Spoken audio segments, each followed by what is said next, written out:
Hi, my name's Rich Bennett, and of course, I run HarfordCountyLiving.com. I started this to bring on some people from Harford County and businesses to talk about their events coming up and anything else that's going on, whether it's promoting their business, a book, or anything. So I'm asking you right now, if you're here in Harford County, contact me. Let's get you on here. It's just a short 30-minute show for you to talk about yourself. And while you're at it, make sure you subscribe and click that thumbs up and the notification bell so you're always aware of new episodes coming out. Email me at rbennett@harfordcountyliving.com and let's get you on here and start talking about you and your business and your events.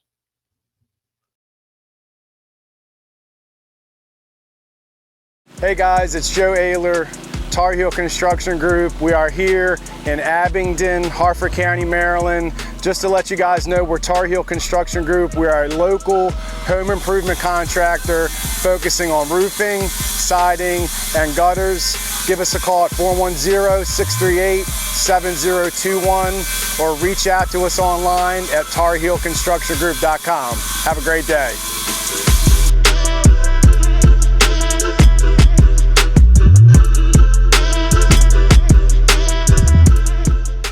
Oh, I am sitting here today with a local author, Stephanie Guzman, and I'm surprised that she's still here because we were talking a little bit before I hit the record button. And all right, let me rephrase that. Stephanie and I were talking a little bit, but then her husband and I started talking about grilling and everything. And I am surprised that Stephanie didn't just leave because we could have been talking forever. Right. And here we are now 30 minutes later after our grilling session. Oh my God, you're right. Well, 25 minutes. So we've been talking for, wow. Holy cow. So today we're going to be talking about Stephanie's books, Grilling with a Clown. No. Just kidding. We're talking about Oliver the Clownfish. Did I get that right? It's Oliver, right? It is Oliver. Oliver is like the main guy. Yes. All right. So what's the titles of the books? Because you have 3 of them. Yes, I do. And one's just re-released. Yes. All right. So I'll tell you the story because I have them here. This one here, right, is The Adventures of Oliver the Clownfish. They all have the same title at the top because they're all part of the same series. And this one is Invitation Slip Up. And Invitation Slip Up was one of the USA Best Book Awards finalists back in 2016, I believe. Really? Well, congratulations. So awesome. This is actually the first book, but it's the second edition now of the first book where I was able to add some pages to it. So Invitation Slip Up, though, is about a clownfish named Oliver that doesn't think he's going to be invited to his friend's birthday party because he doesn't get an invitation.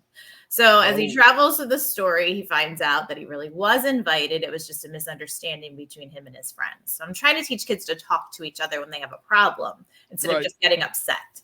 So the additional parts for the second edition was I added a part in the front, and now all of the books have a parenting sandbar. So there's a part for parents. And then this is the 10 things you might not know about a clownfish. So it's all like the facts, the information. Because as I wrote it the first time and asking feedback from kids, they said, we really want to know like some facts that like we like the nonfiction part. It's like, all right, I can do that for you for sure. And then at the end of the story, I also was able to add then some more pages, and it made this story more like an activity book. Right. Where this is the Party Like a Clownfish, where there's a game, a song, a craft that you can do at home. And then as you continue on, there is Being Fit Like a Clownfish. And that was a picture of my daughter years ago. And there's a little yoga pose for clownfish pose. And then over here we have a snack. So, and the snack is a healthy snack because you use pureed carrots. So my daughter and I tried that one out a couple of times, and you can't even really taste the carrots. And then, of course, there's a little spot about getting to know me, but then you can actually write your own story. So kids can write your story and send it to me if they like in the back of the book. And then finally, they can color Oliver the Clownfish. So it just gives us simple little message, really, of talking to your friends when you have a problem instead of just getting upset. And then they have some activity books. So this is the one that I kind of recommend to my youngest fans, just Right. because it doesn't have as many words on the page, and then it has the activity part at the bottom. But you can see all of the pages in all of the books, they start with the background being a real photograph, and then the images of the different characters, of course, the cartoony characters are on top of it. So even small babies are kind of attracted to the pictures just because of the illustrations kind of popping out at them. So this is the first one. And then the second one that we're going to talk a little bit more about today is Acting Cool. But for now, this was the first time I wrote Acting Cool. It really is this dolphin. And you see the dolphin doesn't look like a normal dolphin. So when they go to school, no one wants to be friends with her because she looks different. So through the story, they really find out it's more important as to who you are on the inside than what you look like on the outside when you choose your friends. So we'll talk more about that one in a second. And then I went on to the third book. So Sticky Fins. This was, again, another experience that happened in my class as I was teaching second grade, several years ago, teaching second grade.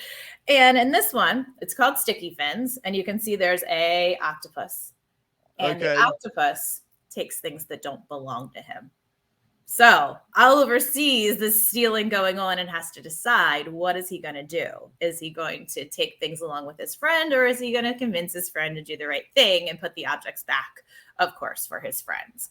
So just kind of teaching kids and parents really about stealing, because sometimes parents get very offended when their kid takes something, and most of the time it's kind of in good fun. It's not necessarily that they are truly in need of something. There's lots of different reasons. So I have a little parenting sandbar here just to give parents some ideas of why kids might steal and what you can do about it. And then this is the 10 things you might not know about an octopus. So I give kids, all the facts about an octopus, and they're very excited to kind of hear that. And then of course from there, then there is the story.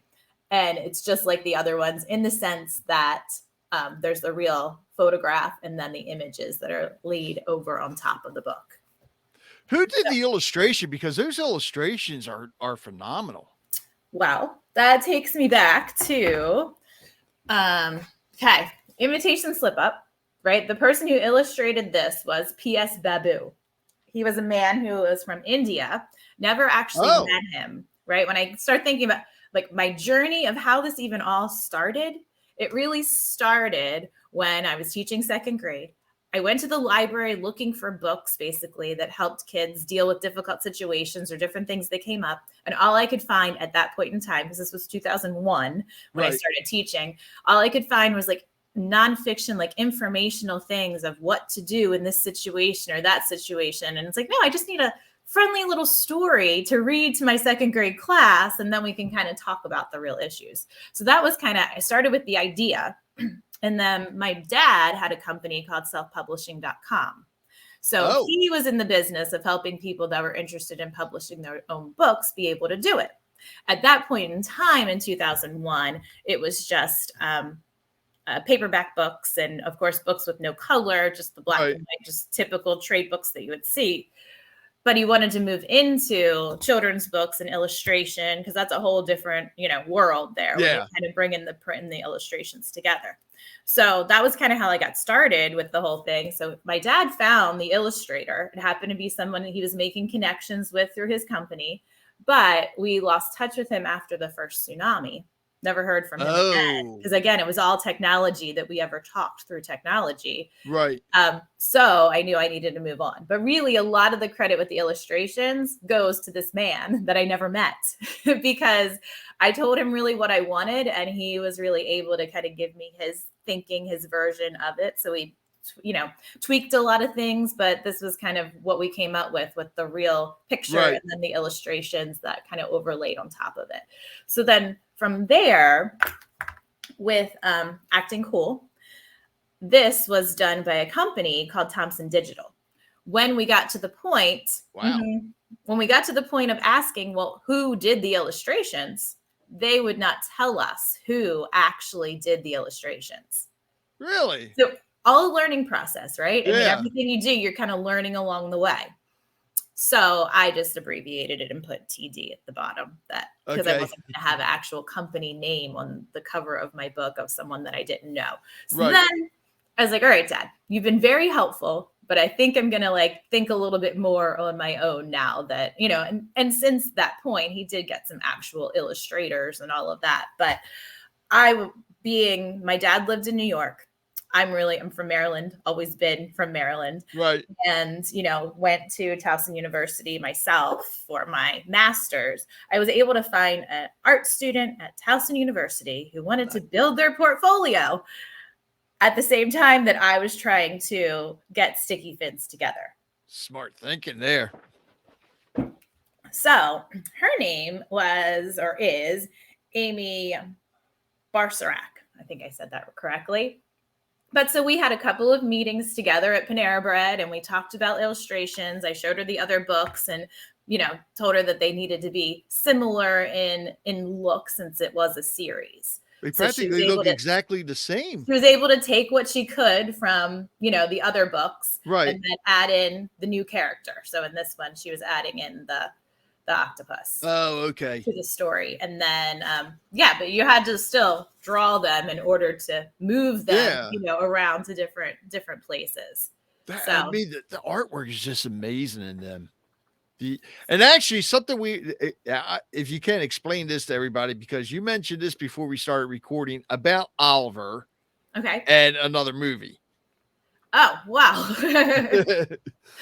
All right.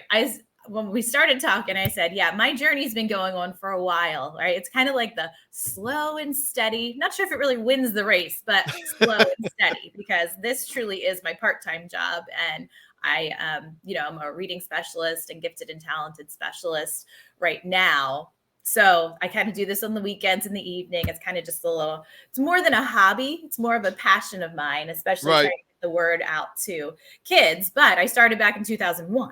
And in 2001, I had this great idea about this clownfish because I went to school for early childhood education and I wanted kids to be able to relate to the characters. And I didn't want it to have to necessarily be a window or mirror, that they're seeing people who look like them or people that look different than them and all of that. I was like, I just want to take that part off. And when I was younger at my dad's house in New York City, he had a fish tank. And I always used to look at the fish and just wonder what they were thinking, what they were doing. And it just kept me nice and calm. When I got married, we got a saltwater tank, which was even cooler because you could have so many cool fish. So all of these fish, except for, of course, this dolphin, but all of the fish were in our saltwater tank when I started writing that first book. So the book was written. I was like, all right, I'm feeling good about it. And then I saw the previews for Finding Nemo. I was like, which was 2003. Right? What'd you say? Which was 2003. Yeah, was that when it came out? I know it was 2002 or 2003. Yeah. Nemo actually so came you out. were first. Yes. So I said, I am not going to watch the movie until this book is completely done because I didn't want to, make it seem as if I was trying to copy what they were doing. The other thing I did before them, Finding Dory, right? There was a red octopus. This was written before Finding Dory came out and even published before. Oh, wow. It came out. And look, another red octopus. I'm like, so they just must be inside my head and getting all my ideas and getting all the credit. No. So where did you come up with the idea for these books?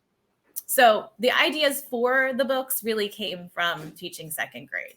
Okay. And just thinking about the different issues that kids were going through at the time.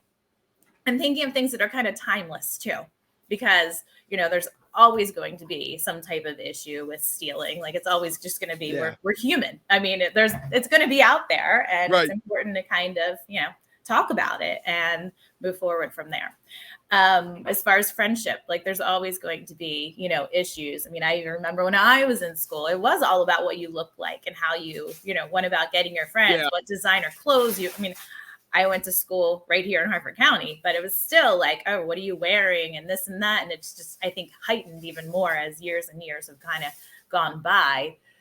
So I just felt like that was also very important that kids really kind of understood as they get a little bit older too, that, just by the way that people look, a lot of that they can't necessarily help, but, what are they saying to you? What are they doing? That's the stuff that should make you either want to be their friend or not want to be their friend.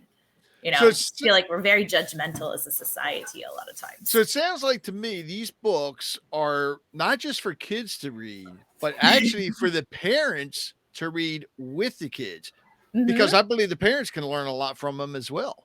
No, definitely. I totally agree with you. I mean, you don't know how many book signings I've been at, and I've talked to parents and they're like, this would be perfect for my child, but my child is a teenager or whatever.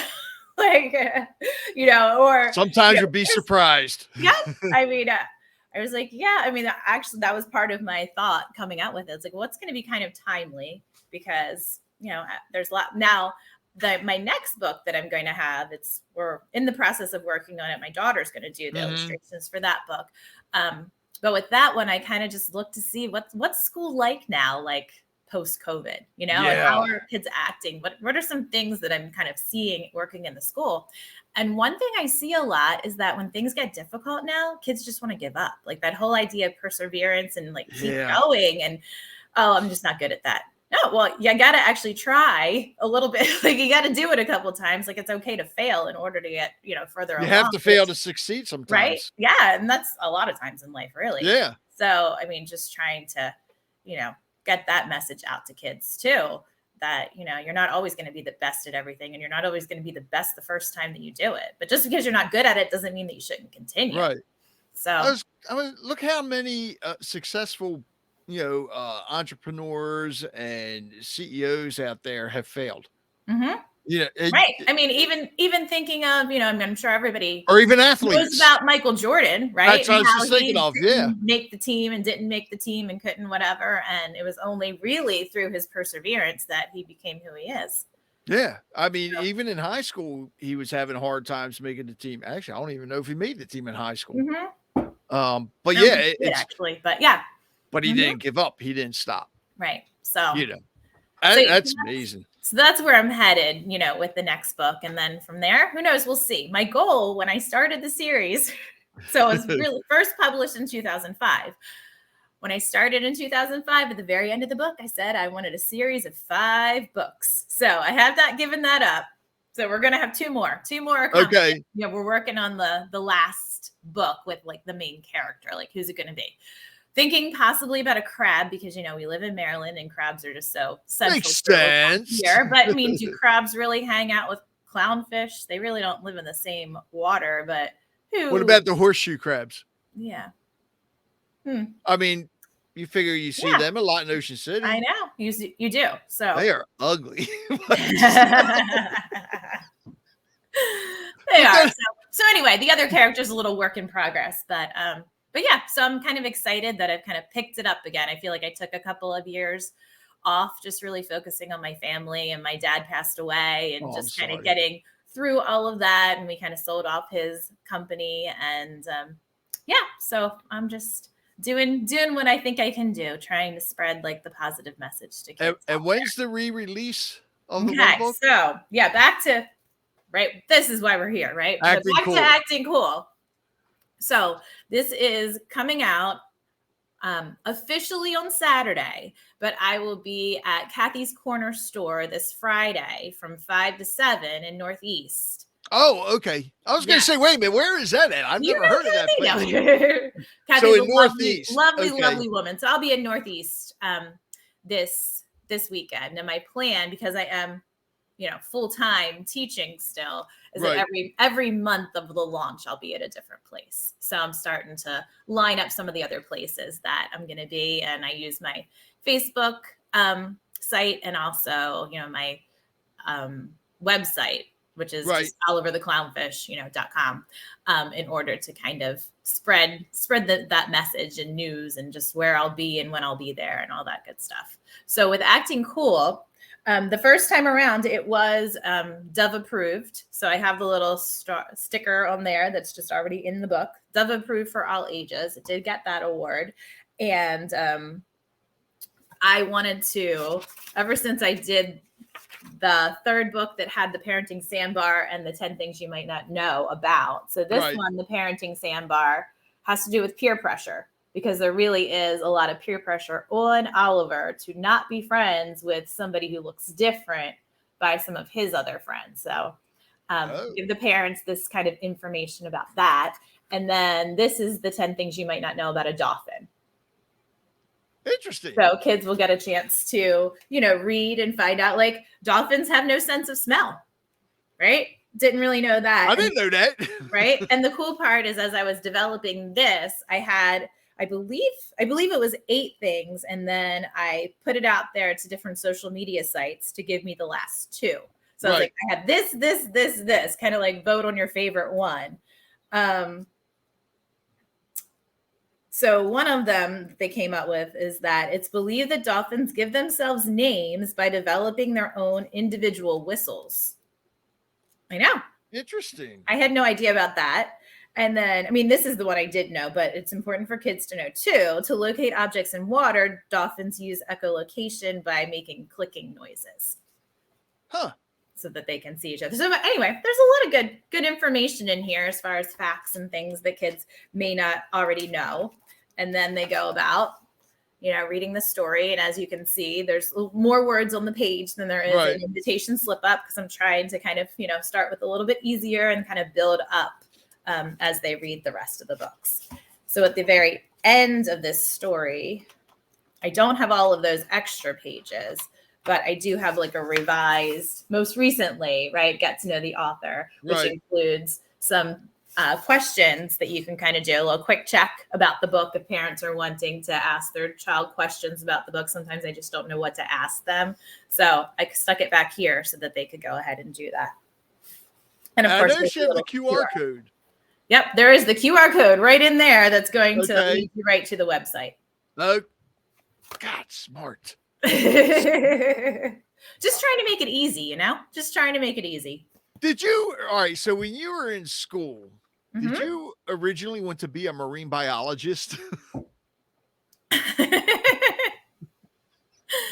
No, I didn't want to be a marine biologist, but you could see how, I possibly could with. But you know what? My favorite TV show growing up. You ready for this? Flipper. No, the Snorks. Huh? Remember the cartoon. Yes, that cartoon. The Snorks. I was going to say you're too young to even know what Flipper was. No, I've always loved movies that have water in them and different water animals and things like that. But so the good old Snorks, for whatever reason. They're just like the Smurfs, but I didn't really like the Smurfs that much. But them Snorks, they were underwater, so they had my attention fully as a kid. So now with your books, and especially if you being a teacher, are they carried in the schools, in the libraries in the schools? Well, over the years, right? So a school library can only keep a book for 10 years before they more or less have to give it away, do something with it in the school libraries, unless it's a book that's checked out frequently by students. And that's really just more to keep things current, we want to kind of keep books that are, appealing to kids and current in the library. So so the first book of Invitation Slip Up, since that one really is kind of old, that most schools don't have that one anymore, but many of the schools have the newer Invitation Slip Up. And then this one, I believe, is also in the local section of the Bel Air Library. That was going to be my next question. Yeah, so Bel Air Library. And that's kind of my plan now with the second edition of Acting Cool. So I tell myself, I was like, all right, I got 10 years, which is actually a good thing to think about anyway, because, you want to kind of keep producing books too, and just kind of make sure that they really are current to what's happening in the world, and, just something that kids can really relate to. So something very important. Okay. Tell everybody where they can purchase the books. Oh, wow. One great place to purchase the books would be on my website, because then it comes straight from me. And my website is olivertheclownfish.com. That's easy to remember. Right. That's easy to remember. And then another spot that you can start to purchase, especially with this second edition of Acting Cool, is on Amazon. Just searching, Oliver the Clownfish or Acting Cool. Or even your name. Or even my name. Yes. Right. Stephanie Guzman, and it'll just go ahead and come up. So right now I'm actually working on my, book launch group or whatever team at this moment, because I, would like to have as many people as possible review the book in the first Thank week or you. so of it Yes. coming out, whether it be Amazon or whether it be Goodreads. Those are kind of two of the big ones. And I know they're kind of interconnected too when you can go ahead and do that. So I'm glad you said that, because that's something I don't only push that for businesses, but I also push that for artists and authors. People need to leave a full review, because it's helping you, and what you're doing is a business. Right. And those reviews make a huge, huge difference. Yes, So I know a lot of they people don't really realize do, and it doesn't take that long to do it, really. No. Especially when you're talking, people like myself that are writing picture books. It doesn't take that long to read the book and then to write just an honest review of it, because it helps us out too. Like, besides just getting noticed, it gives us feedback when it comes to like writing another book. Like, oh, okay, well, this is what they liked about it, and this might be something to build on, in the next one. So I always love feedback. So with your events, your book signings and everything, you say you're creating the event on Facebook from the author's page, right? Yes. Not from your personal page. No, from just it'll all be on olivertheclownfish.com. All right. Keep it do all. me a favor. When you do that, when you create the event, you know how you can add a co-host? Oh, yes. Add Harford County Living as a co-host. I'll accept it. That way it's showing automatically on the Facebook page for Harford County Living as well. Okay. Just giving you more exposure. Yeah, no, definitely. Yes. Free advertising is always good.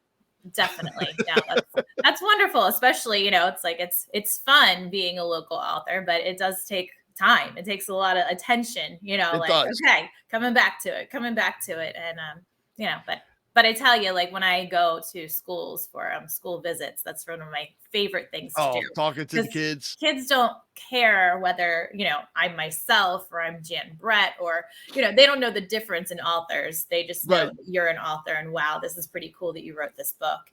And, I've had a lot of great experiences of kids, wanting to write their own book after kind of, hearing my kind of spiel as we go through everything. And even just the whole self-publishing process, so depending on what kind of assembly I do, sometimes we just talk about self-publishing and how you can go about doing it and how it's changed over the years, because it honestly has gotten much easier over the years to do it. I mean, even how it was 10 years ago is different than how it is now. Like, I was waiting for a while for like Amazon to really be doing, children's books or books that have color in them that weren't like extremely, extremely expensive, because for a long time, it was really just anybody that was writing, just black and white ink, regular standard size books. Those were good for a while, but now it's like, it's all moving along and just making it a little bit easier to reach people in that way.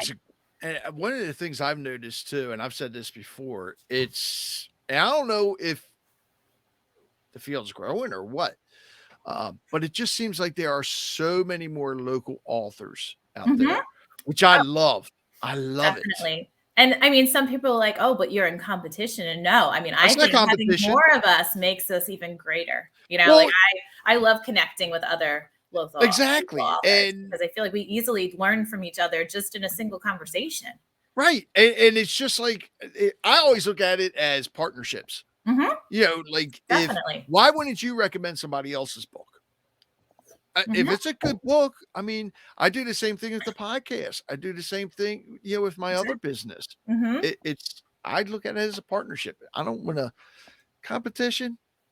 No, it's not competition. It's friendships. Exactly. Well, Stephanie, is there anything you'd like to add besides go get her book? Well, no, but I think that part of, I guess, the little thing of just adding is, part of the reason why I do it is really for the next generation, for, kids to be able to write. And one of the really cool things that happened from COVID is, being able to meet with a student virtually that didn't even go to my school, that went to a different elementary school in Harford County. And her guidance counselor got in touch with me then this year and said, hey, she really did it. And this is pretty cool, because this 10-year-old student has written and published her own book on Amazon. And she was just very thankful for the conversations that we were able to have on, I guess it was Teams, right? Whatever. Oh, you have to send me her information. Teams. So I just thought that was really cool. Like, I mean, I talk to kids all the time, right? But I'm like, wow, this is really cool that kid decided that she was her name's Emery. She decided that she was going to move on, and she really wanted to do this, and she wanted to write a fantasy book, and she did it. So I'm really proud of her. That is good. Now, let me ask you this. Okay. My last question for you. Okay. Are you getting on other podcasts, vodcasts, or whatever to promote the book? I'm working on it. If you need any help, you need any contacts, let me know, because I being a podcaster, I know of several out there throughout the country.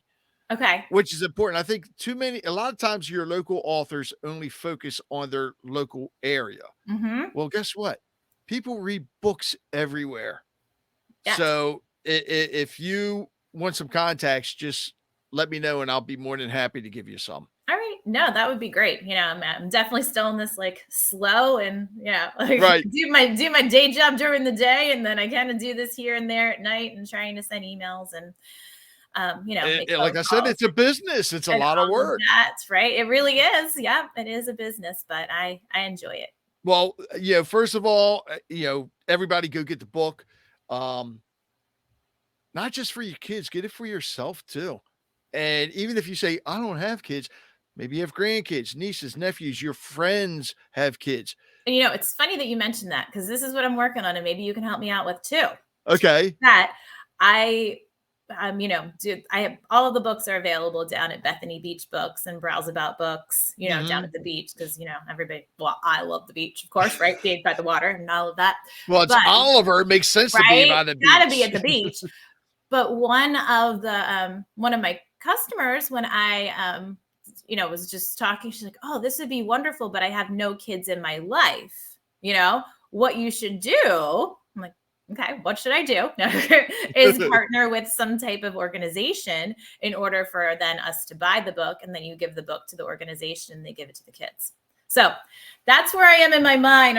I got a couple things like turn in, and I have a couple emails out, but if you have any recommendations, let me know. Because I truly I think this is wonderful that there's people that really want to buy the book, but they're just not sure that they have anybody for. But wouldn't it be great if I had an organization I was partnered with, so that I could say and give those books to that organization to give out to students? Just right off the bat, I could think of several that are even local. Harford Family House, Rage Against Addiction, I believe Ashley Addiction Center. There are so many out there.